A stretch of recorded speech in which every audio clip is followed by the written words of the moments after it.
बिस्मिल्लाहिर्रहमानिर्रहीम नहमदुहु व नसल्ली व नसल्लिमु अला रसूलिहिल करीम। तमाम देखने और सुनने वालों को अस्सलामु अलैकुम व रहमतुल्लाहि व बरकातुहू। अल्लाह पाक हुज़ूर सय्यद आलम सल्लल्लाहु अलैहि वसल्लम की सारी उम्मत की खैर फरमाए। ट्रंप की चालबाजियाँ पूरी दुनिया देख देख के उकता गई है, परेशान है। दुनिया की मईशत का भट्टा बैठ गया है। अमेरिका जैसे मुल्क में महंगाई आसमानों पे पहुंची हुई है। अमेरिकी लोग बहुत परेशान और तंग हैं। अवाम ट्रंप से जान छुड़ाना चाहते हैं और ट्रंप एक दिन धमकी देता है, दूसरे दिन कहता है मेरी बात हो गई है। ईरान बात करना चाहता है, ईरान हमसे मामला तय करना चाहता है। और आज बहुत सारे ख़बर रसां इदारे ख़बर छोड़ रहे हैं कि आने वाले 24 घंटे जो हैं बहुत अहम हैं। ट्रंप कोई बड़ा हमला करने की तैयारी कर रहा है और वो ईरान पे कोई बड़ा हमला करना चाहता है। बेतबारा आदमी है, आप देख ही रहे हैं। एक तरफ से मुज़ाकरात कर रहा होता है, दूसरी तरफ से हमला आवर हो जाता है। उसने अमरीकी इतने बड़े ओहदे का वक़ार और एतबार भी खाक में मिला कर रख दिया। यह है जमहूरियत का तोहफ़ा। एक दफ़ा आवाम के साथ झूठे वादे करो, उनको बेवकूफ़ बनाओ, इक़्तिदार पे कब्ज़ा कर लो, फिर आवाम चीखती रहे, चिल्लाती रहे, सड़कों पे आए, जो मर्ज़ी करे, फिर उसकी बात सुनना भी गवारा नहीं करते। अब वो अपनी कांग्रेस को, अपने सेनेट को, किसी को भी पूछने का रवादार नहीं। अक़वाम मुत्तहिदा को वो कहता है मेरे जूते की नोक पे। यूरोपीय यूनियन के साथ उसका फड्डा यही है। अब वो कहते हैं हमारे साथ मशवरा नहीं किया, आर्डर चला रहा है कि बस जो मैंने कर दिया तुम मेरे पीछे पीछे आओ, हाँ करो, तुम भी हमला आवर हो जाओ। जर्मनी से अपनी जो फ़ौजें उसने बिठाई हुई हैं वो वापस बुला रहा है। यूरोप को चाहिए कि उसके तमाम अड्डे जितने हैं उनसे उसकी छुट्टी करवाएं और इस तरह के बेद कोई ख़तरा नहीं है किसी मुल्क को। ऐसे सब ड्रामा और फ्रॉड बनाया हुआ है। अमेरिका पे कौन हमला आवर होने वाला था? किसी ने तैयारी की हो, किसी ने कोई इशारा दिया हो? अमेरिका ही पंगे ले रहा है, कभी इराक़ में बुश, कभी लीबिया में और कभी अफ़गानिस्तान में, और अब ईरान में। ट्रंप को क्या तकलीफ़ थी यहाँ से?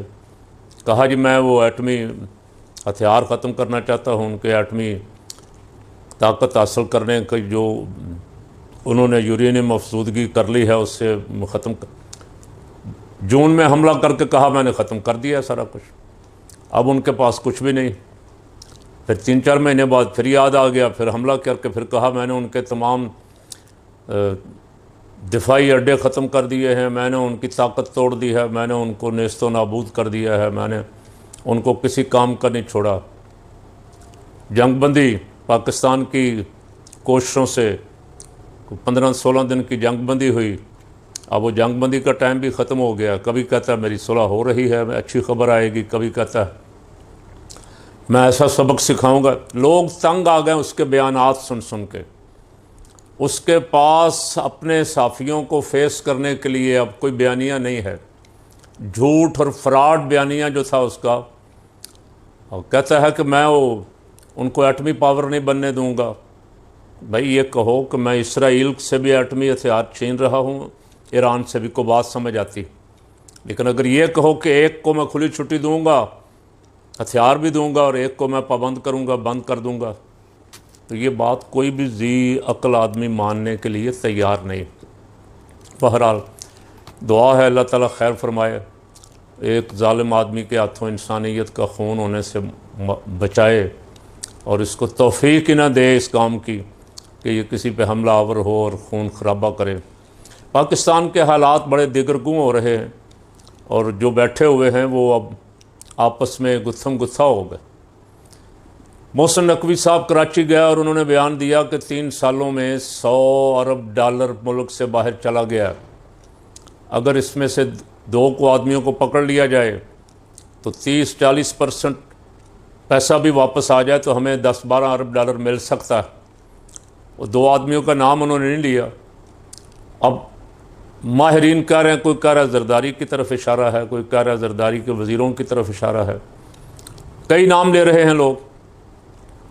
इधर कॉन्स्टिट्यूशन जो प्लाजे हैं और उनके ख़िलाफ़ फैसला, लंबी बात आप सुन चुके हैं, मैं सिर्फ इशारा ही कर रहा हूँ।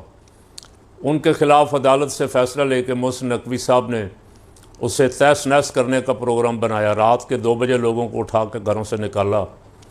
उसमें बड़े बड़ों के अपार्टमेंट हैं, अशराफिया जिसे कहते हैं, अशराफिया के अपार्टमेंट। वज़ीर आज़म साहब ने उसे रोक दिया और कमेटी बना दी। कमेटी सारे मामलात का जायज़ा लेगी। और कुछ लोगों ने कहा, और सही कहा, कि बरी इमाम के साथ जो आबादियाँ थीं, 50-50 साल से लोग बैठे हुए थे, उनको तबाह बर्बाद कर दिया। हामला औरतें मिन्नतें करती रहीं, हमें थोड़ा 1 दिन दे दें, 2 दिन दे दें, लेकिन उनको गिरा के तहस नहस करके सड़कों पे खड़ा कर दिया। किसी को तरस नहीं आया, ना वज़ीर आज़म ने कोई कमेटी बनाई, ना किसी और को ख्याल आया। और वही हथियार यहाँ मोहसिन नकवी साहब इस्तेमाल करना चाहते थे। यहाँ वज़ीर आज़म साहब मैदान में आ गए। उस दिन से फिर मफादात का टकराव शुरू है। अबसार आलम साहब बोले, और अबसार आलम साहब ने और कहा कि मोहसिन नकवी ख़ुद मनी लॉन्ड्रिंग कर रहा है।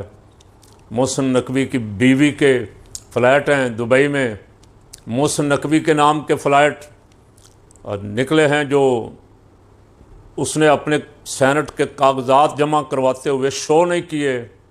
इसका माना यह है कि अगर ये बात सही तो सीधा सीधा मोहसिन नकवी नाअहल होता।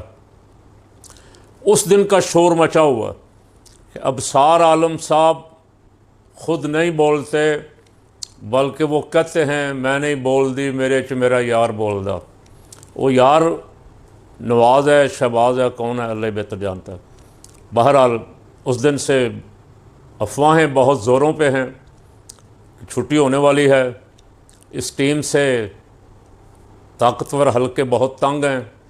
इन्होंने मुल्क की मईशत का बेड़ा गर्क कर दिया, और ये सारे काम उल्टे करके कोशिश करते हैं कि इन्हें खाते उनके डाल दें। बड़ी खामोशी से मियाँ साहब बड़े भोले बन के, बड़े मासूम बन के कह देते हैं कि जी वो हमें इस काम में फील्ड मार्शल की पूरी सरपरस्ती हासिल थी। तो काम अपना मियाँ साहब डाली जा रहे हैं। मोहसिन नकवी साहब ने ये तो बताया कि 100 अरब डॉलर बाहर चले गए हैं, लेकिन ये नहीं बताया कि उन्हें लाना किसकी ज़िम्मेदारी है। वो वजारत दाखिला, इनकी वजारत दाखिला के दौर में गए हैं, कौन लाएगा, कौन उनको ज़िम्मेदारों को पकड़ेगा, ये नहीं फरमाया। अल्लाह करे को खैर निकले इससे। ये जो आपस में साना साना का टकराव हो गया ना, अल्लाह करे खैर निकले। वैसे कहने वाले तो कह रहे हैं कि लब्बैक की बद दुआएँ इनके पीछे हैं। लब्बैक वालों को अब पता नहीं कितने महीने हो गए हैं, दोनों भाइयों को बंद किया हुआ है, और कोई ख़बर नहीं है कहाँ हैं। अदालत में दरख्वास्त दी गई, अदालत ने खारिज कर दी दरख्वास्त। सवाल पूछ रहे हैं लब्बैक के कारकुन बार बार कि हमारे लीडर कहाँ हैं, कोई बताने को तैयार नहीं है। यार यहाँ जंगल का कानून है। इस मुल्क में 2 बंदे उठाए गए, अभी तक आप उनका पता आता नहीं बता रहे। कल आपको जवाब तो देना पड़ेगा आखिर उनका, तो आप उनको लाएं, अदालत में पेश करें। अगर वो कसूरवार हैं तो अदालत के ज़रिए उनके ख़िलाफ़ आप कार्रवाई करें, लेकिन इस तरह बेकसूर आदमियों का ना को कसूर बताएं, ना अदालत में पेश करें, ना मजिस्ट्रेट से इजाज़त लें और उनको गायब कर दें, ये बहुत अफसोसनाक है। अवाम मुतालबा कर रही है कि उन दोनों भाइयों को बाहर लाया जाए और उनको पूरा पूरा इंसाफ फराहम किया जाए, हक़ दिया जाए उनका जो हमारे आइन में मौजूद है। हर फ़र्द का हक़ है। हमें रोज़ इंसानी हकूक़ के खुतबे सुनाने वाले जो हैं, इंसानी हकूक़ के बड़े बड़े लंबे दावे करने वाले जो हैं, वो सब चुप हैं। अब वो नहीं बोलते इसलिए कि वो दीनी लोगों को तो इंसान भी नहीं समझते, और उन पे तो कोई गिला नहीं है, मुझे उन पे कोई गिला नहीं है। मुझे तो दीनी लोगों पे अफसोस है कि उनकी ज़ुबानें भी बंद हैं, वो भी खामोश तमाशाई बने, सब देख रहे हैं चंद एक के सिवा। और मैंने पिछले दिनों डॉक्टर अशरफ आसिफ जलाली साहब का बयान सुना, बहुत ज़ोरदार तरीके से वो उनकी हिमायत में बोल रहे थे कि उन दोनों भाइयों को बाहर लाओ, जहाँ भी हैं उनको रिहा करो फ़ौरन, मस्जिद रहमतुल लिल आलमीन को खोलो। और हामिद सईद काज़मी साहब का भी एक बयान मैंने सुना, और वो भी डट के बोल रहे थे कि उनको बाहर लाया जाए। तो सारी क़यादत को बोलना चाहिए, जो भी जिस पे भी जुल्म हो रहा है, जो मज़लूम है उसके हक़ में बोलना अल्लाह रसूल का हुक्म है। मज़लूमों की हिमायत करना, मज़लूमों की मदद करना। जो ज़िम्मेदारान हैं उनसे कहता हूँ कि वो जितनी जल्द हो सके कोई मामलात लब्बैक से तय करके गिरफ़्तार शुदगान को रिहा कर दें।